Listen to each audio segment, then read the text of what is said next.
Hello students. इस tutorial का topic है how to create more employment, यानी किस प्रकार से हम ज़्यादा से ज़्यादा रोज़गार के अवसर प्रोड्यूस कर सकते हैं, ज़्यादा से ज़्यादा हम एम्प्लॉयमेंट जनरेट कर सकते हैं लोगों के लिए। तो इसके पहले हम लोग ऑलरेडी जो कुछ टॉपिक्स कवर कर चुके हैं कि जीडीपी क्या होती है और अंडर एम्प्लॉयमेंट की प्रॉब्लम को भी हमने पिछले ट्यूटोरियल में हमने स्टडी किया था, और जिसे डिसगाइज्ड अनएम्प्लॉयमेंट भी कहा जाता है कि जहाँ जितने लोगों की ज़रूरत होती है उससे भी ज़्यादा लोग वहाँ काम पे लगे रहते हैं, लेकिन वास्तव में वो अपने पोटेंशियल से कम वर्क करते हैं क्योंकि वहाँ पे लेबर एफर्ट्स डिवाइड हो चुका होता है। लेकिन बहुत से लोग तो ऐसे भी हैं जो कि अंडर एम्प्लॉयड भी नहीं है, मतलब कि वो बिल्कुल एम्प्लॉयड है ही नहीं, कहीं पे कहीं कोई काम करते ही नहीं है, जिन्हें हम कहते हैं बेरोज़गार। और वो बेरोज़गारी नज़र भी आती है, विजिबल होती है कि आदमी बैठा हुआ है, काम पे नहीं लगा हुआ है। तो किस प्रकार से हम कुछ ऐसी एक्टिविटीज़ इकोनॉमिक स्टार्ट कर सकते हैं जिसमें ज़्यादा से ज़्यादा लोगों को इन्वॉल्व किया जाए, उन्हें एम्प्लॉयमेंट मिले। From the above discussion we can see that there continues to be a considerable underemployment. तो कंसिडरेबल यानी काफ़ी ज़्यादा अंडर एम्प्लॉयमेंट हमें इकोनॉमी में देखने को मिलता है, खासकर प्राइमरी सेक्टर में। इन एग्रीकल्चर यानी कि एग्रीकल्चर में there are also people who are not employed at all, लेकिन ऐसे भी लोग हैं जो बिल्कुल भी एम्प्लॉयड नहीं है। In what veg can one increase employment, तो हम एम्प्लॉयमेंट कैसे इंक्रीज कर सकते हैं, मतलब हम क्या करें कि ज़्यादा से ज़्यादा लोगों को काम मिले। Let us look at some of them. तो यहाँ पर हम कुछ ऐसी एक्टिविटीज़ को स्टडी करेंगे। Take the case of Lakshmi. हम लक्ष्मी का केस फिर लेते हैं जो हमने पिछले ट्यूटोरियल में पढ़ा था कि उसकी जो 2 हेक्टेयर की भूमि है और जो अनइरिगेटेड लैंड भी है, मतलब वहाँ पे सिंचाई के साधन उपलब्ध नहीं है, तो government can spend some money और banks can provide a loan to construct a well. तो गवर्नमेंट चाहे तो कुछ कोशिश कर सकती है, कुछ पैसा वहाँ पे इन्वेस्ट करके सिंचाई के साधन उपलब्ध करा सकती है, या बैंक लोन प्रोवाइड कर सकता है जिससे कि वहाँ पर एक कुआं खुदवाया जा सके उसकी फैमिली के लिए, यानी वो लोन लेके ऐसा कर सकती है। तो इससे क्या होगा कि उसके लैंड की इरिगेशन फैसिलिटी उसको अवेलेबल हो जाएगी, तो वो प्रोडक्शन अच्छा कर सकेगी और रेन पे उसकी डिपेंडेंस कम हो जाएगी। तो Lakshmi will then be able to irrigate her land, तो वो अपने लैंड को यानी अपनी भूमि को, अपने खेत को सींच सकेगी and take a second crop, और एक क्रॉप और उगा सकेगी। क्योंकि अभी तो वो ज्वार और अरहर की खेती करती है, मानसून पर डिपेंड है। तो जब मानसून सीजन ख़त्म होता है और रबी सीजन शुरू होता है तो वीट को भी वो बो सकेगी और उस फसल को उगा सकेगी रबी सीजन में। क्यों? क्योंकि उसके पास पानी के साधन उपलब्ध हो चुके हैं। Let us suppose that 1 hectare of wheat can provide employment to 2 people for 50 days. अब मान लीजिए कि 2 हेक्टेयर लैंड में से उसमें से 1 हेक्टेयर यानी कि लगभग 4 बीघा में अगर वो वीट की कल्टीवेशन करती है तो उससे कम से कम 2 लोगों को 50 दिन का रोजगार मिल सकता है। यानी बीज बोना, सिंचाई करना, खाद डालना, ये सब काम ही तो है जो किसान करता है। तो मान लीजिए 2 लोगों की आवश्यकता पड़ती है इन सब चीज़ों के लिए। इसके अलावा फसल की कटाई यानी harvesting. So 2 more members of the family can be employed in her own field. तो वो अपने फैमिली के ही 2 लोगों को इस फील्ड में काम में लगा सकती है, क्योंकि अभी हमने देखा था किस प्रकार से जो अन्य लोग हैं उनमें से सुखराम की भूमि पर काम करने के लिए कुछ लोग चले जाते हैं, तो उन्हें वापस बुला के फिर से फील्ड में लगा सकती है क्योंकि उनकी आवश्यकता है। Now suppose a new dam is constructed, तो देखिए यहाँ पर कुछ एम्प्लॉयमेंट बना कि नहीं, यानी वो अपने खेत में काम करेंगे, प्रोडक्टिविटी बढ़ेगी। Now suppose a new dam is constructed, मान लीजिए कोई बांध बनाया जा रहा है नदी पर और कैनाल्स खोदी जा रही हैं जिससे कि ज़्यादा से ज़्यादा किसानों को और उनके खेतों को सिंचाई की सुविधा उपलब्ध हो सके। This could lead to lot of employment generation. इससे एम्प्लॉयमेंट जनरेशन बढ़ेगा एग्रीकल्चर सेक्टर में ही, जिससे अंडर एम्प्लॉयमेंट की प्रॉब्लम थोड़ी सी दूर होगी। क्यों? क्योंकि मान लीजिए एक डैम बनेगा तो जो गांव के मजदूर वगैरह हैं वो जाएंगे वहाँ पे काम करेंगे। लक्ष्मी जैसे यानी कितने किसान हैं जिनके खेतों पर परिवार के लोग काम करते रहते हैं क्योंकि कोई ऑप्शन उनके पास उपलब्ध नहीं होता काम करने का। तो वो भी कहेंगे भैया 5 लोग इसमें लगे यार, 2 लोग जाओ, डैम बन रहा है वहाँ पे जाके मजदूरी करो, कुछ पैसा कमाओ। तो अंडर एम्प्लॉयमेंट भी थोड़ा दूर होगा और साथ ही साथ नए एम्प्लॉयमेंट भी जनरेट होंगे। तो जब भी कोई कंस्ट्रक्शन वर्क होता है तो एम्प्लॉयमेंट तो जनरेट होता ही, चाहे आप कोई अपना अकेला घर ही क्यों ना बना रहे हो, तो देखिए उसमें मजदूरों की आवश्यकता पड़ती है ना, तो लोगों को काम मिलता है। Now suppose Lakshmi and other farmers produce much more than before. अब लक्ष्मी या उसके गांव के जो अन्य किसान हैं वो अब कुछ ज़्यादा प्रोडक्शन कर रहे हैं। क्यों? क्योंकि सिंचाई की सुविधा उपलब्ध हो चुकी है। They would also need to sell some of this, तो अब वो उसमें से कुछ बेचना भी चाहेंगे मार्केट में। अब इसके लिए ट्रांसपोर्ट फैसिलिटी चाहिए।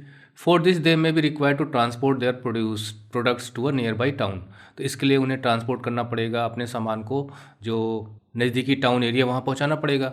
तो if the government invest some money, अब गवर्नमेंट क्या करे, कुछ पैसा इन्वेस्ट करके वो transportation facility, storage facility crop के लिए प्रोवाइड करा दे, और जो है जो गांव की जो सड़कें हैं उन्हें ठीक ठाक करा दे या नई सड़कें बनवा दें जिससे कि मिनी ट्रक्स वगैरह हर जगह पहुंच सकें, reach everywhere.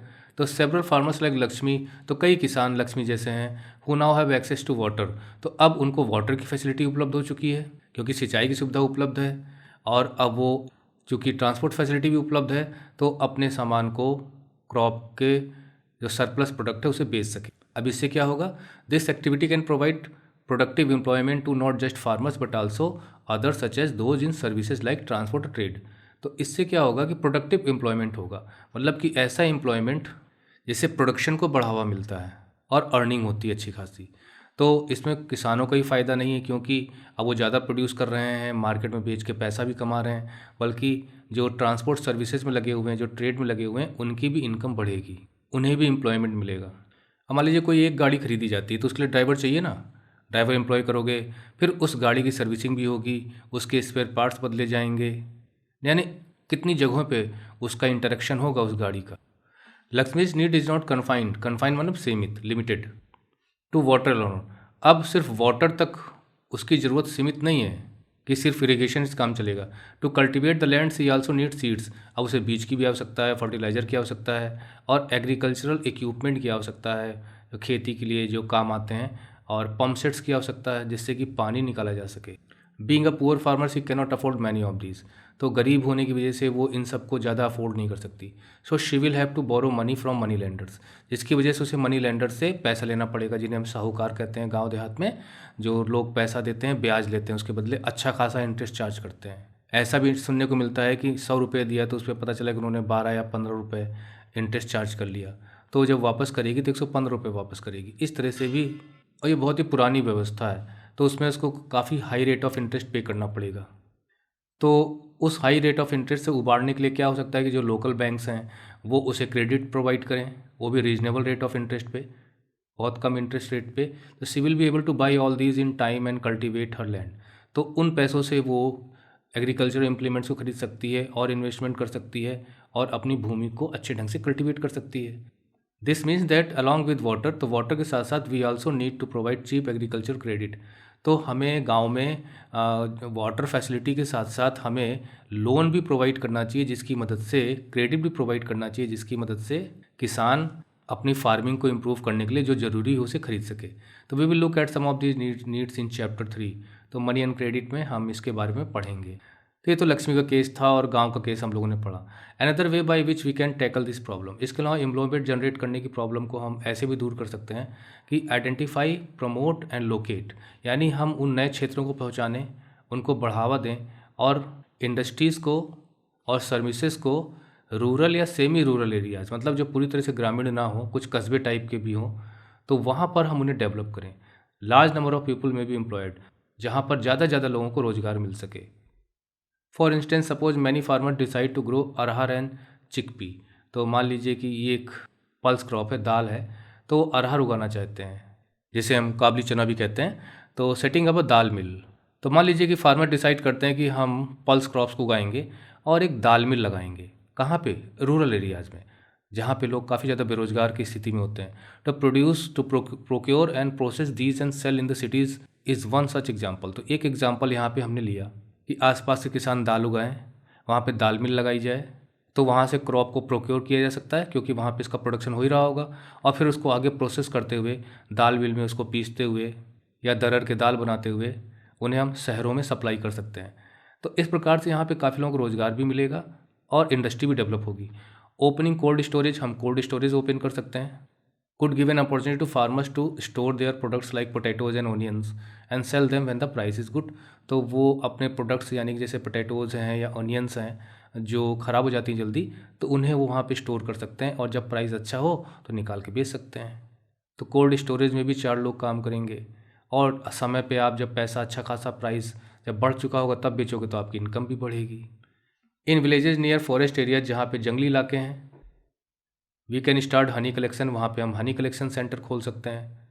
Farmers can come and sell wild honey, तो वहाँ पे फार्मर्स आके और वो हनी को बेच सकते हैं, मतलब जो हनी वो निकालेंगे, जो मधुमक्खी के छत्ते होते हैं उनसे लाके उन्हें बेच सकते हैं।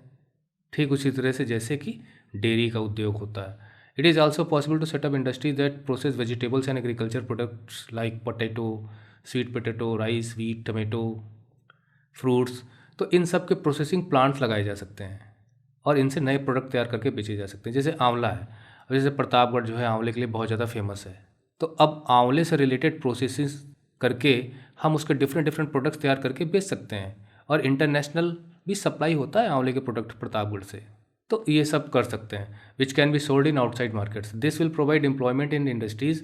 तो इंडस्ट्रीज़ भी डेवलप होंगी रूरल सेमी रूरल एरियाज़ में, एम्प्लॉयमेंट भी जनरेट होगा और जो ये अर्बन एरियाज़ में होता है वो यहाँ पे डेवलप होगा, क्योंकि गांव से लोग शहर भागते हैं तो रोज़गार की तलाश में भागते हैं। जब एम्प्लॉयमेंट यहीं मिलेगा तो यहाँ पे काम करेंगे।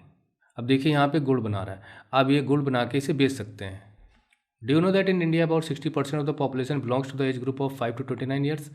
वैसे कहा जाता है भारत युवाओं का देश है, तो हमारे यहाँ 60% जनसंख्या, यानी अगर हमारे यहाँ भारत में मान लेते हैं सिर्फ 100 लोग रहते हैं तो उसमें से 60 लोग तो ऐसे हैं जिनकी उम्र 5 से 29 साल है। Out of this only about 51% are attending educational institutions, और इसका भी आधा लगभग 51% शिक्षा प्राप्त करने के लिए एजुकेशनल इंस्टीट्यूशंस में जाते हैं, रेस्ट आर नॉट, बाकी नहीं जाते। तो आधी जनसंख्या हमारी जो है 60% का, यानी 30% तो पढ़ती नहीं है। दे मे बी एट होम और many of them may be, या तो घर पर रह जाते हैं या उनमें से कई लोग चाइल्ड लेबर की तरह काम करते हैं, जो कि गैर कानूनी भी है, क्योंकि भाई देखिए घर की माली हालत ख़राब है तो बच्चे भी कहीं ना कहीं जाके कमाई करने की कोशिश करते हैं।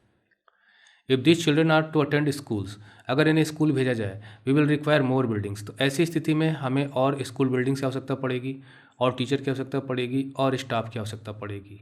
बहुत अच्छा एग्जाम्पल दिया गया है यहाँ पे। A study conducted by the erstwhile planning commission, जिसे अब नीति आयोग कहा जाता है, तो उसने एक स्टडी की थी जिसके हिसाब से ये निकल के आता है कि 20 lakh jobs can be created in the education sector alone. 20 lakh jobs तो सिर्फ एजुकेशन सेक्टर में क्रिएट की जा सकती हैं, यानी शिक्षा के क्षेत्र में क्रिएट की जा सकती हैं। Similarly if you are to improve the health situation, अगर हमें हेल्थ सिचुएशन इंप्रूव करनी है, we need many more doctors, तो हमें और डॉक्टर्स की आवश्यकता पड़ेगी, नर्सेज की आवश्यकता पड़ेगी, हेल्थ वर्कर्स की आवश्यकता पड़ेगी रूरल एरियाज़ में काम करने के लिए। तो इन लोगों को एम्प्लॉय किया जाएगा ना, कब? जब हम अपनी हेल्थ सेक्टर को और इम्प्रूव करना चाहते हैं। These are some ways by which jobs would be created. तो जॉब्स इस तरह से क्रिएट की जा सकती हैं, यानी ज़्यादा से ज़्यादा एजुकेशनल इंस्टीट्यूशंस खोल के, हॉस्पिटल रिलेटेड एक्टिविटीज़ से, कंस्ट्रक्शन वर्क से, और रूरल एरियाज़ में, सेमी रूरल एरियाज़ में इंडस्ट्रीज़ इस्टेब्लिश करके, छोटे मोटे उद्योग लगा के। Would also be able to address the important aspects of development talked about in chapter 1। Chapter 1 में आपने डेवलपमेंट को पढ़ा था, तो उससे रिलेटेड भी ये टॉपिक है, क्योंकि कहीं ना कहीं ये भारत के विकास में भी योगदान देगा। It will also enhance the development of the country. Every state और region has potential for increasing the income. अब आते हैं हम एक और इशू पे कि भारत का हर क्षेत्र, हर राज्य में अपना अपना पोटेंशियल है कि वो इनकम इंक्रीज़ कर सकें और एम्प्लॉयमेंट लोगों की इंक्रीज़ कर सकें। जैसे उदाहरण के लिए कि टूरिज़्म है, अब टूरिज़्म एक बहुत बड़ी इंडस्ट्री होता चला जा रहा है, और हमारे यहाँ कई क्षेत्र जैसे जम्मू कश्मीर वगैरह आप ले लीजिए, टूरिज़्म पे डिपेंड करते हैं। रीजनल क्राफ्ट है, क्षेत्रीय वहाँ की कलाकृतियाँ हैं, हस्तशिल्प है जो हाथों से लोग बना बना बेचते हैं, उनको बढ़ावा दिया जा सकता है, तो रीजनल क्राफ्ट इंडस्ट्री बढ़ेगी। न्यू सर्विसेज लाइक आईटी हैं, इन्हें बढ़ावा दिया जा सकता है।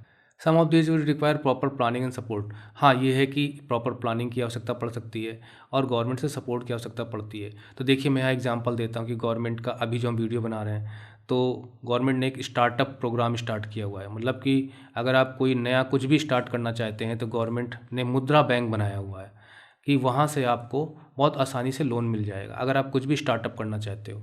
और कई स्टार्टअप स्टार्ट हुए और अच्छे खासे रन भी कर रहे हैं, तो गवर्नमेंट सपोर्ट कर सकती है। इससे क्या है, एम्प्लॉयमेंट जनरेट होगा, क्योंकि कोई भी एक इकाई लगाएगा, कुछ भी छोटा सा भी बिजनेस स्टार्ट करेगा, वो लोगों को एम्प्लॉय ज़रूर करेगा। एक दुकानदार भी कोई छोटी दुकान खोलता है तो उसे आदमी की आवश्यकता पड़ती है।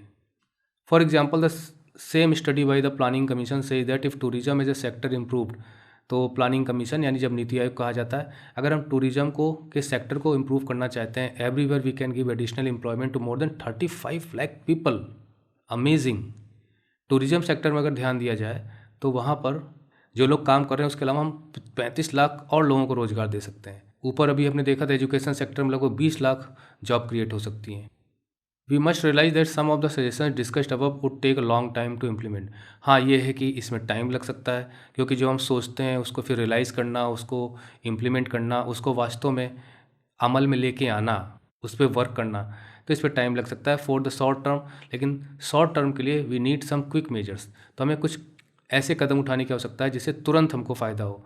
तो recognising this the central government in India made law implementing the right to work, यानी काम करने का अधिकार।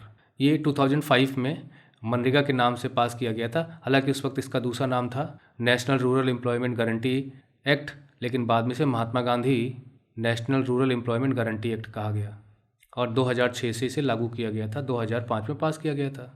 ये बहुत ही अपने आप पूरे विश्व की अनोखी स्कीम है और भारत के संविधान में directive principles of state policy में लिखा गया है, इसके बारे में जिक्र किया गया है।